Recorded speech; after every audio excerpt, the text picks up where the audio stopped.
A gente já está em contato aqui agora também com o professor Vinícius Rodrigues Vieira, professor de Relações Internacionais da FAAP e da FGV, para entrar em mais esse assunto internacional importante, em mais essa semana de embates e incertezas em torno do futuro da Venezuela, né, professor? Um bom dia, obrigada pela presença com a gente por aqui. O que podemos esperar do avanço dessa proximidade de Trump com o Delcy, que está ali, de certa forma, tentando se equilibrar entre não desagradar o regime em si, mas fazer essa interlocução com os Estados Unidos? O que a gente pode esperar para essa semana? Bom dia.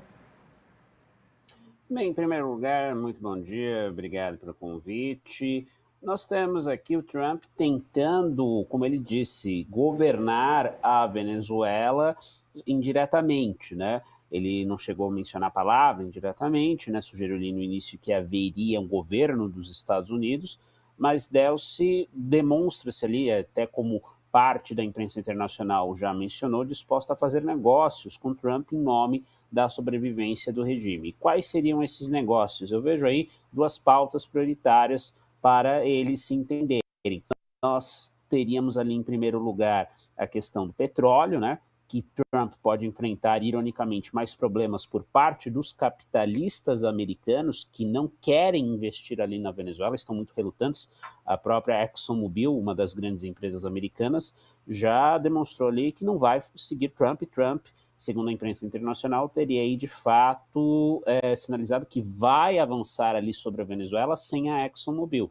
Então já é uma baixa importante do lado americano. Mas do lado chavista, não parece haver ali por parte de Delcy pudor algum em tentar adaptar o regime, desde que questões cruciais como o próprio controle, a administração, os negócios paralelos, que inclusive envolvem as Forças Armadas, segundo as melhores fontes, as melhores evidências, em atividades como tráfico de drogas, segundo Trump, foi essa a razão pela qual Maduro foi capturado. E a outra pauta, me parece, refere-se justamente ao alinhamento da Venezuela a inimigos americanos, e aí entram duas categorias: as grandes potências que disputam com Trump aí um espaço de primazia global, mantendo as suas zonas de influência, ou seja, Rússia e China, mas também me parece que algo deve ser discutido em torno da questão de Cuba. O próprio Trump sinalizou aí no fim de semana, nunca se sabe até quanto que ele está falando a sério ou não, nesse estilo aí de comunicação direta do Trump, que beira o absurdo, mas ele sugeriu que Marco Rubio, seu secretário de Estado, cujos ancestrais são cubanos, pode ser o próximo presidente de Cuba, sinalizando aí por uma intervenção, ainda não se sabe de qual forma, mas que passa aí necessariamente, ao meu ver, pelo fim definitivo de toda e qualquer ajuda que o regime chavista, o regime de Maduro, possa dar, no antigo regime de Maduro, ainda e chavista, né, em referência ao fundador dessa forma de autoritarismo de esquerda que é o Hugo Chávez, já falecido há mais de uma década, parar, né, de enviar a Venezuela, parar de enviar ali petróleo e qualquer tipo de ajuda para Cuba. Então, me parece que serão esses os dois pontos que devem ser alinhados, e Delcy Rodrigues já demonstrou aí estar disposta a fazer o que for necessário para assegurar, pelo menos por hora, a sobrevivência da estrutura do regime chavista. Vinícius, bom dia, obrigado aqui pela presença. Depois da ação militar, da operação do bombardeio norte-americano sobre Caracas, a presidente do México, a Claudia Sheinbaum, ela disse que, é claro que ia ficar evidente que com o bloqueio americano de petróleo da Venezuela para Cuba, o México se tornaria um fornecedor importante. E, inclusive, tem registro de petroleiros mexicanos chegando à ilha para suprir a ilha de petróleo com isso. Você acha que, diante desse discurso de Trump, aprofundando, né, ameaçando a ilha, ele vai tentar sancionar os países que tentarem comercializar com a ilha, no caso petróleo ou outros gêneros, como o México? Ou ele não vai se meter nisso, vai só bloquear o que vem da Venezuela? Acredito, Sakamoto, que o Trump está sim disposto, pelo menos quando o assunto são países do continente americano, ou seja, o hemisfério ocidental, que ele já deixou claro, é o quintal dos Estados Unidos, né? Ele no Casa Branca, fez uma publicação, This is our hemisphere, este é nosso hemisfério.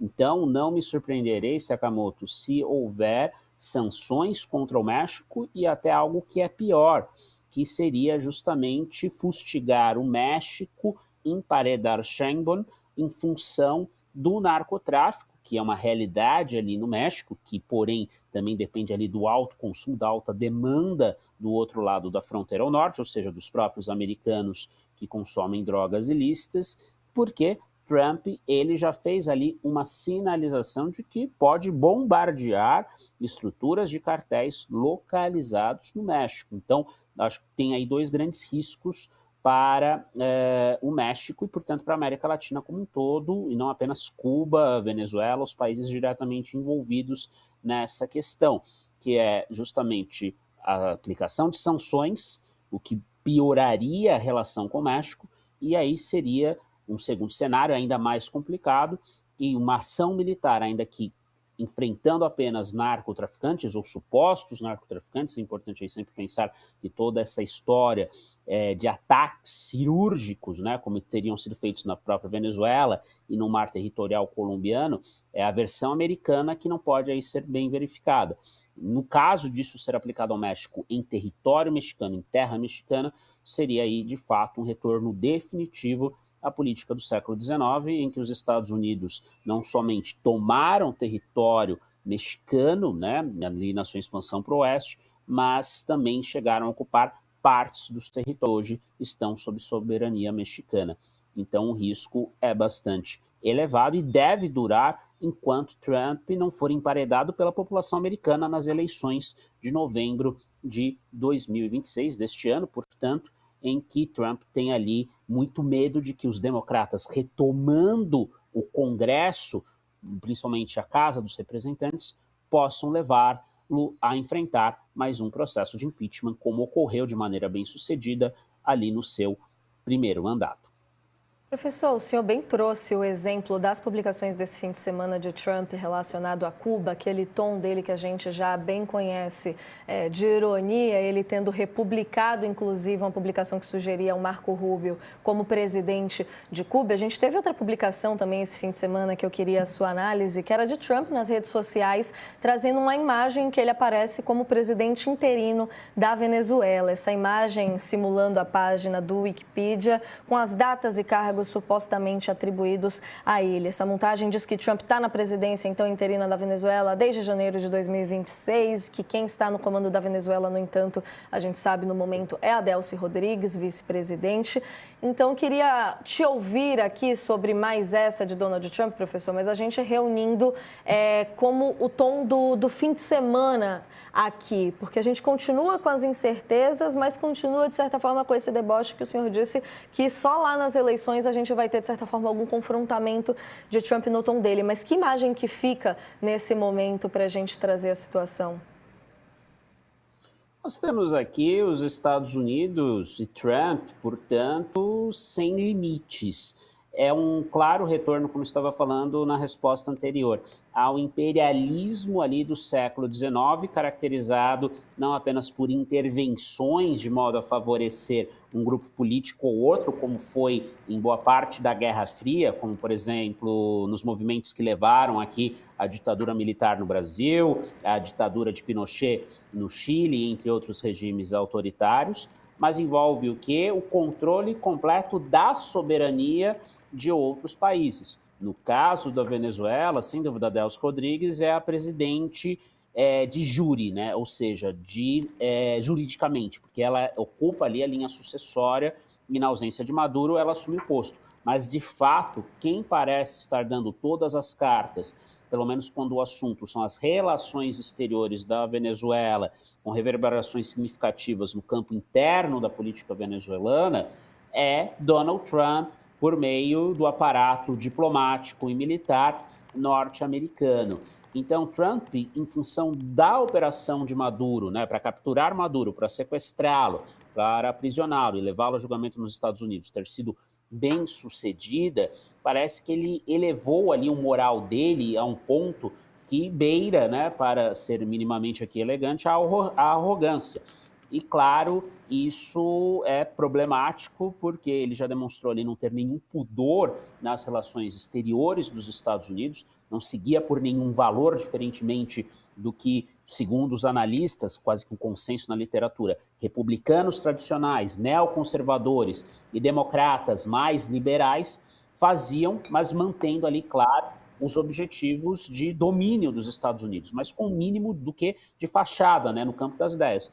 Para Trump, aqui nós temos apenas uma realidade nua e crua, em que o que importa não é sequer o interesse americano, não é sequer o interesse da população americana e das empresas americanas, mas parece ser apenas a sua própria ambição de entrar para a história como uma espécie de conquistador de novos territórios, o estabelecimento de um império de fato em que nós temos Estado cliente, que é o caso hoje da Venezuela, que na prática virou um protetorado sem independência, soberania de fato para conduzir suas relações internacionais e que pode também repercutir ali no caso de uma eventual tomada ou conquista da Groenlândia, que é importante lembrar que voltou aí ao centro das discussões justamente em função desse empoderamento que Trump claramente sentiu em função do sucesso da operação para capturar Maduro na Venezuela. Nício, tem um ponto, você falando do Marco Rubio, a gente lembrando essa história de que o Trump ironizou e falou que o Marco Rubio seria um bom presidente de Cuba. O desejo do Rubio é ser presidente de um lugar 150 quilômetros acima, né? Ele quer, o desejo dele é ser presidente dos Estados Unidos, suceder o próprio Trump, né? Briga com o Vance, tem outras pessoas que podem, na verdade, seguir. Porque o Trump, em tese, ele não pode, pela Constituição, ele não pode concorrer de novo, né? Então, e aí eu queria colocar essa brincadeira do Trump, na sua avaliação de colocar o Rubio como presidente de Cuba, né? Como é que você vê as chances do Rubio como, a partir dessas ações militares, né, e a partir dessas operações, que inclusive servem como uma excelente cortina de fumaça, os problemas com relação ao ICE, com relação ao Epstein Files e tudo isso mais, mas como é que você vê a chance do Rubio? Você vê ela crescendo para a sucessão de Trump ou ainda é cedo para poder análise desse sentido? Me parece, Sakamoto, que o Trump e o movimento MAGA, a raiz desse movimento, jamais dará espaço para Marco Rubio por uma questão racial. O Rubio, ele é latino, e aqui não estou endossando nenhuma classificação racial, todas elas são construções sociais. Mas é importante, Sakamoto, lembrar que qual é o fundamento, em última instância, das ações do Trump?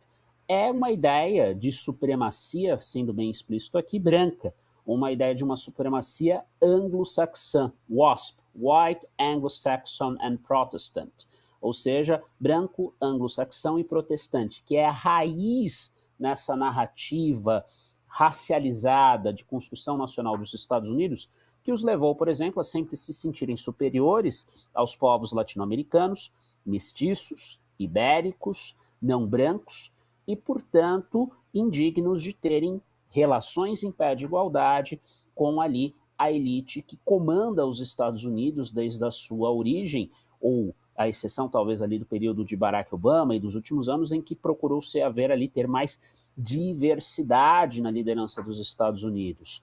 Muitos eu sei que podem duvidar dessa lógica racista que governa Trump, porque ele está se demonstrando ser muito pragmático. Mas o que fundamenta ali, em última instância, a presidência do Trump é essa ambição imperialista que pode ser, sim, justificada do ponto de vista econômico, conquista de novos recursos, mas, em última instância, só se sustenta em função dessa narrativa de superioridade racial. Uma publicação internacional nesse fim de semana, aí nos últimos dias, voltou a colocar ali que a questão do Trump, crucial, é o white man's burden, ou seja, o fardo do homem branco, que é uma referência a essa ideia de que caberiam justamente a homens apenas, não mulheres, de origem branca, branco aqui entendido como os europeus do norte, do qual ali descendem parte significativa da elite americana. Trump, inclusive, se enquadra nessa narrativa ali com ancestrais da Escócia, com ancestrais da Alemanha, e nós temos aqui, portanto, o caldo perfeito de retorno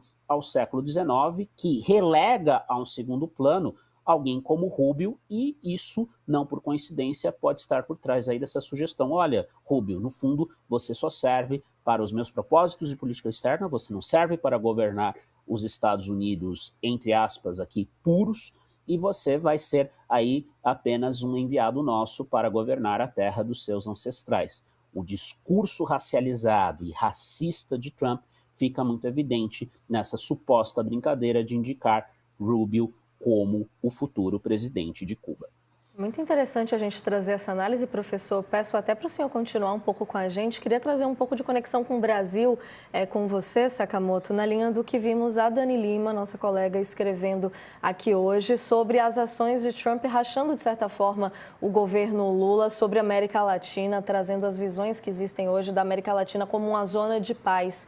Muda-se essa percepção com esse contexto que a gente estava vendo? Vocês falavam de México, falamos de Cuba, falamos de Venezuela. Qual que é a configuração no momento e como a chancelaria brasileira está lidando com ela? A gente está perdendo essas unanimidades? É que até a postagem da Dani sobre isso, né, a apuração da Dani, diz quando a gente fala assim, área de paz, até para o pessoal entender o subtexto que está por trás disso, quando a gente fala de área de paz, a gente está falando de área livre de armas atômicas, né, de armas nucleares. Né? A América Latina é uma arma livre de armas nucleares, né? É claro, a menos que tenha algum governo comprado por baixo do pano e não desenvolvido sua própria arma, o que acontece bastante, principalmente depois da fragmentação da União Soviética, né? Que transformou a boa parte das repúblicas que guardavam arma atômica em um comércio aberto. Mas existe isso. No Brasil, vamos lembrar, durante a ditadura militar, discutiu-se que teve posto de testes lá na Amazônia, discutiu-se no Brasil a necessidade de construir a bomba para fazer antagonismo, para fazer equilíbrio, segundo o Brasil. Depois, alguns candidatos de extrema-direita falaram da bomba, como o próprio Enéas Carneiro, né? Defendia a bomba, né? O Brasil precisa da bomba, né? E como uma espécie de dissuasão, seguindo inclusive um modelo, o que a Coreia do Norte faz, né? Desenvolve, está testando míssil balístico aqui e acolá. A Coreia do Norte não fica jogando míssil para o ar simplesmente para gastar dinheiro, é para provar de que, ó, se vocês vierem para cá, a gente vai devolver, né? E devolver de forma atômica, né? Então, o que acontece é que a apuração da Dani coloca que está sendo feita essa discussão, né? O Brasil deveria, no momento em que os Estados Unidos começam a fazer isso, deveria fazer isso para poder gerar um efeito dissuasório ou não? Na minha opinião, não, né? Na minha opinião, sincera, não, né? A gente não pode, né? Não só o Brasil, como uma liderança também, é uma liderança, né? Uma liderança regional. O Brasil não pode, qualquer país, inclusive aqui do subcontinente ou da América Latina, se construir uma bomba, vai levar uma corrida para os outros países fazerem a mesma coisa. É loucura. No momento que a gente precisa fazer uma discussão de aprofundar os tratados de desarmamento, start lá atrás, tem que aprofundar os tratados de desarmamento e não necessariamente criar uma situação de equilíbrio pelo terror, né? Mas tudo isso não é que o governo está pensando em construir, o Lula vai construir a bomba. Não é. É que essa discussão gere, eu acho importantíssimo a Dani ter trazido isso, porque toda aquela questão dos Estados Unidos, de invasão, de bombardeio da América do Sul em 200 anos, né, gera esse tipo de discussão, né? O que é uma loucura. Você desencadeia a loucura de fora, desencadeia a loucura de dentro também, né?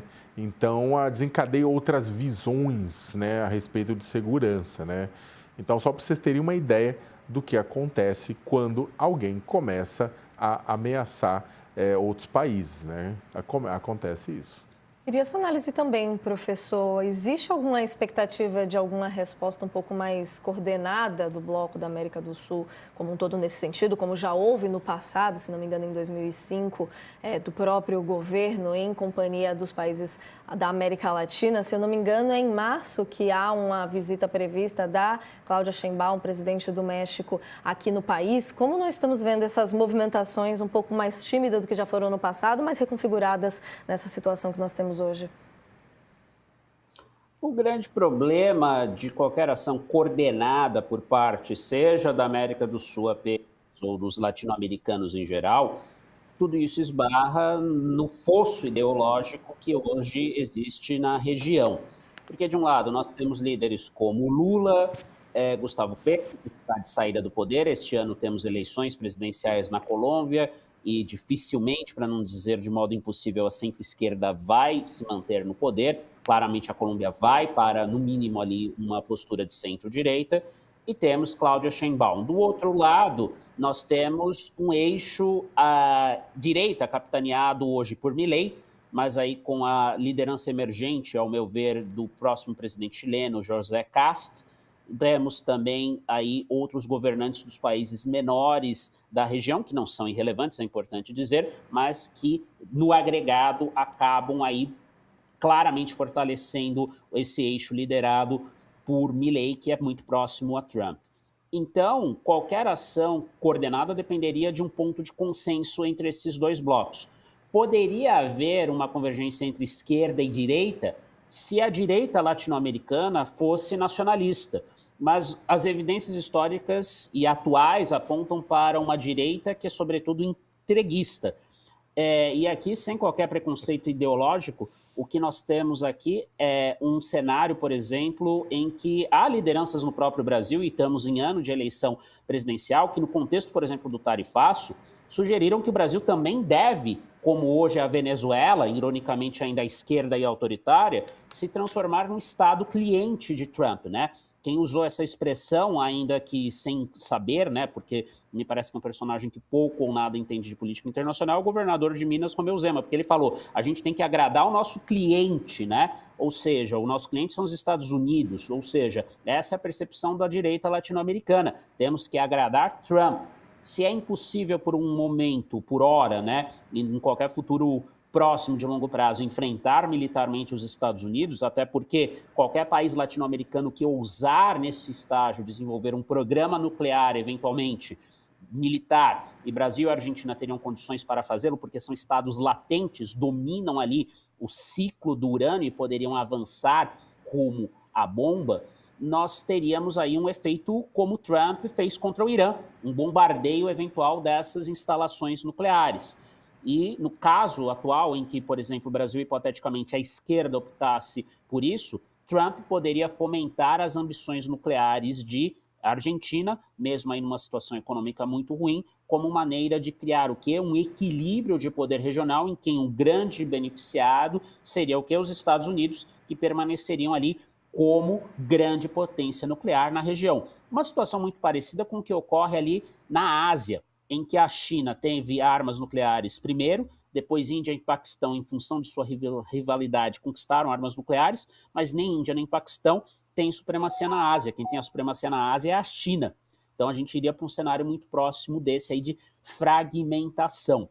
Ou seja, nós estamos literalmente aqui numa situação em que a região como um todo está encurralada em função da ausência de opções militares viáveis, inclusive no longo prazo, para enfrentar os Estados Unidos, e dessa falta de união. Então, só para concluir o raciocínio, o que nos resta, principalmente a esse bloco, seja de esquerda ou de direita, é importante dizer, mas que hoje é apenas dominado por políticos de esquerda, que é uma esquerda minimamente nacionalista, que busca a soberania de modo democrático, é importante dizer, Lula, Petro e Sheinbaum, buscar aliados extra-regionais, como na Europa, no Sudeste Asiático, nos países democráticos da África, na Austrália, no Canadá, sobretudo, para construir uma frente internacional democrática para manter o mínimo de coerência e fazer com que a ordem liberal internacional, fundamentada em valores, no livre comércio e nos direitos humanos, sobreviva em meio a essa disputa de grandes potências. Pode parecer um caminho utópico, mas é o caminho mais viável e mais lógico diante das agressões que não apenas afetam-nos aqui na América Latina, mas também afetam a Europa. Trump está ali fazendo bullying com a Europa e também com o Canadá. Em algum momento, essas pressões também vão chegar de maneira mais forte, ao meu ver, em Austrália, Nova Zelândia e outros aliados democráticos dos Estados Unidos do Indo-Pacífico, como o Japão, Coreia do Sul e a própria Índia, que mesmo mais à direita, a nenhum desses países interessa um mundo tripartido entre Estados Unidos, China e Rússia, como é a situação que parece que Trump deseja, alinhando-se aos interesses de Trump e Xi Jinping no cenário internacional. Professor, inclusive falando um pouco mais sobre a exploração do petróleo pelos Estados Unidos na Venezuela, tem um destaque que saiu agora cedo na nossa home no UOL, falando de Donald Trump dizendo que poderia impedir que a ExxonMobil de investir, poderia impedir a ExxonMobil de investir na Venezuela, depois que o presidente executivo da empresa, o Darren Woods, classificou o país sul-americano como não investível durante uma reunião na Casa Branca da semana passada. Essa insatisfação do empresário foi transmitida diretamente ao Trump. Para o presidente da ExxonMobil, a Venezuela precisaria mudar suas leis antes de se tornar uma oportunidade atrativa de investimento. Ele participou do encontro na Casa Branca com pelo menos outros 17 executivos do setor do petróleo e entra aqui uma análise importante dessa cautela dos empresários em torno do petróleo venezuelano. A gente está falando aqui de um trabalho que é sempre a longo prazo e de um investimento imenso que Trump, a pedido ali para o grupo, disse em um investimento de 100 bilhões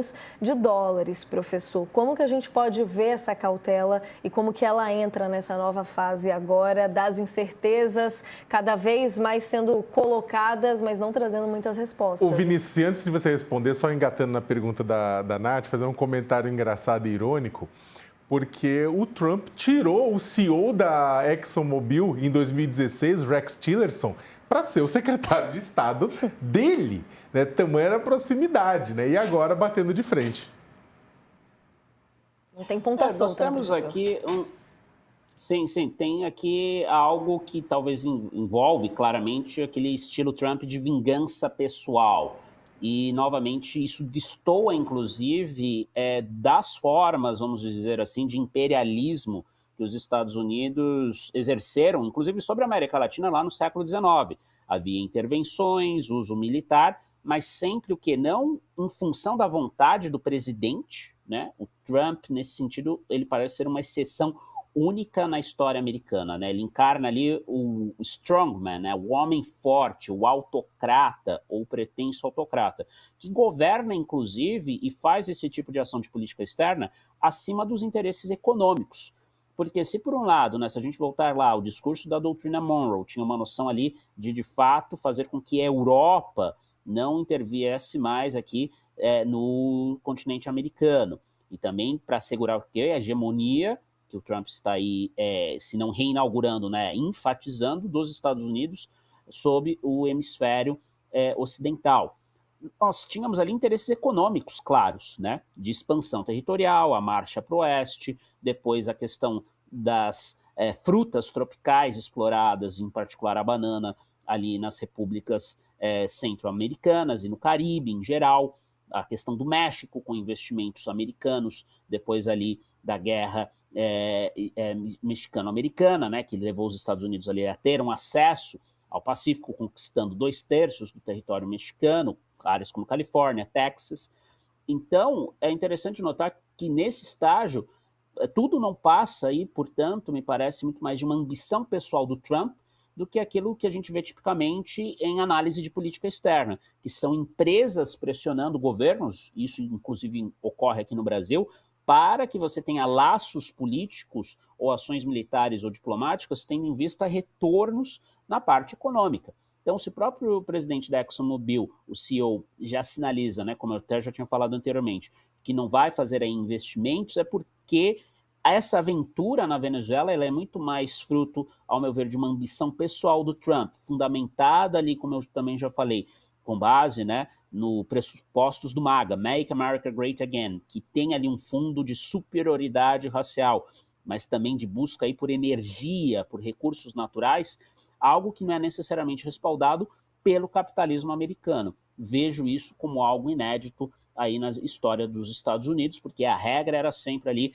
a política externa, principalmente para o Caribe, não apenas expressando interesses econômicos, mas também a serviço de interesses de grandes corporações americanas e as próprias, né, ditaduras, golpes militares apoiados pelos Estados Unidos. Inclusive, mais uma vez, lembrando do golpe militar brasileiro, tinha muito a ver ali com medo de nacionalização, de expropriação de ativos. Hoje, Trump oferece às empresas uma oportunidade de recuperar os seus ativos ali na Venezuela, mas elas não querem fazê-lo, como no caso da ExxonMobil, de modo a não estarem sujeitas aí a um claro regime de o quê? Insegurança jurídica, haja vista que não está claro como e se essa administração indireta que Trump diz exercer sobre a Venezuela vai continuar ao longo do tempo. Então os riscos são elevados e o que expõe o quê? O Trump aí de forma inédita na história americana, ao meu ver, como um presidente que está fazendo uma política externa personalíssima, ou seja, uma política externa apenas fundamentada nos seus interesses pessoais, sem levar em conta os interesses reais do capitalismo americano, que, convenhamos, não deveriam estar mais focados e não estão mais focados em combustíveis fósseis. Há aí muita coisa na inteligência artificial e nessas áreas em que claramente encontra-se o grande objeto e o grande foco da competição daquilo que deveria importar para os Estados Unidos nesse momento, que é impedir que a China supere os Estados Unidos como potência tecnológica no século XXI. Mais um pouquinho aqui, abusando mais um pouco do seu tempo com a gente, queria falar rapidamente sobre o acordo entre Mercosul e União Europeia, que a gente teve finalmente o resultado na sexta-feira passada, mas trazendo aqui um registro agora pela manhã de protestos na França em torno do acordo. Centenas de agricultores franceses fizeram uma barreira para controlar a entrada de caminhões em um porto na região noroeste do país, em um protesto contra o acordo comercial aprovado na sexta-feira. Os manifestantes bloquearam a passagem de alimentos que não respeitam as normas sanitárias e ambientais impostas para os produtores franceses e europeus. As ações semelhantes foram registradas também simultaneamente em diversos pontos da França. Essa mobilização faz parte de uma série de protestos na Europa nos últimos dias, que a gente vem acompanhando. Também houve protestos na Polônia e na Itália, além de ações na Irlanda e na Espanha no fim de semana. A previsão é para a assinatura do acordo no dia 17, certo, professor? Queria uma análise sua dos protestos já esperados nesse sentido, mas já tentando entender se podem impactar de alguma forma o que a gente pode esperar para o dia 17 para a assinatura, enfim, do acordo tão importante, não só aqui para o Brasil, mas como para a Europa também.